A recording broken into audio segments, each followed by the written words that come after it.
देवों के देव महादेव के लिए एक लाइक तो जरूर बनता है। दोस्तों, राजस्थान के छोटे से गांव चांदपुर में खेत के समीप ही एक कुएं में इच्छाधारी नागिन और नाग का एक जोड़ा रहा करता था। एक रात्रि की बात है जब इच्छाधारी नागिन अपना रूप बदलकर चांदपुर गांव में यूं ही भ्रमण के लिए निकली थी और कुएं के पास उस समय इच्छाधारी नाग सो रहा था। उस समय वहां बहुत ही ज्यादा अंधेरा था। राजू और मंगल नाम के दो किसान अपने खेत का सारा काम निपटाकर उसी कुएं के पास से गुजर रहे थे।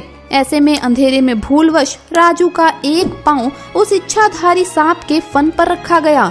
इसके बाद जैसे ही उस इच्छाधारी सांप ने राजू को काटना चाहा, पीछे से मंगल ने देख लिया और अपनी कुल्हाड़ी से उसने उस इच्छाधारी नाग की हत्या कर दी। जब दोनों को पता चला कि ये कोई साधारण नाग नहीं अपितु इच्छाधारी नाग है, तो उन्होंने उसे उठाकर पास स्थित कुएं में फेंक दिया और वहां से भाग निकले। इधर जब इच्छाधारी नागिन वापस कुएं के पास लौट कर आई तो अपने मृत नाग को कुएं में देख कर के वो बेसुध हो गई। उस नाग की आंखों में उसने उसके कातिलों को देख लिया था। उसके दिमाग में बस एक ही शब्द चल रहा था, बदला।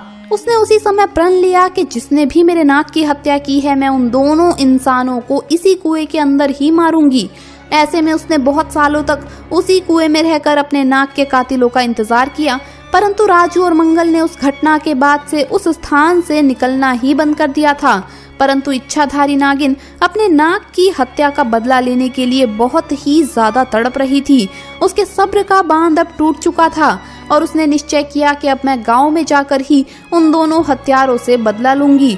उसने एक बहुत ही सुंदर कन्या का रूप बनाया और भेष बदलकर वो चांदपुर गांव में पहुंची। पूरे गांव में उसने नाग की आंखों में दिखे उन दोनों कातिलों को बहुत ढूंढना चाहा, पर वो कहीं पर भी नहीं मिले। लेकिन रात के समय जब मंगल और राजू पुनः खेत से काम करके घर लौट रहे थे, तभी उन पर इच्छाधारी नागिन की नजर पड़ गई। उस समय उसने बहुत ही सुंदर कन्या का रूप धारण कर रखा था। ऐसे में वो राजू और मंगल को अपनी सुंदरता से लुभाने लगी। वो दोनों उसकी सुंदरता पर मोहित हो चुके थे। ऐसे में उस लड़की ने कहा कि आओ मैं तुम्हें स्वर्ग की सैर करवाती हूँ। वो दोनों भी बेसुध हो गए और उसके पीछे पीछे जाने लगे। वो उस लड़की की सुंदरता में इतने मोहित हो चुके थे कि उन्हें समझ नहीं आ रहा था कि वो दोनों उसी स्थान पर जा रहे हैं जहाँ पर उन दोनों ने नाग की हत्या की थी। अब वो इच्छाधारी रूपी लड़की उन दोनों को लेकर उसी कुएं के पास आ गई और अपना भयंकर और विशाल स्वरूप उन दोनों को दिखाया, जिसे देखकर दोनों के पसीने छूट गए और डर के मारे दोनों कांपने लगे। इच्छाधारी नागिन ने उन्हें अपना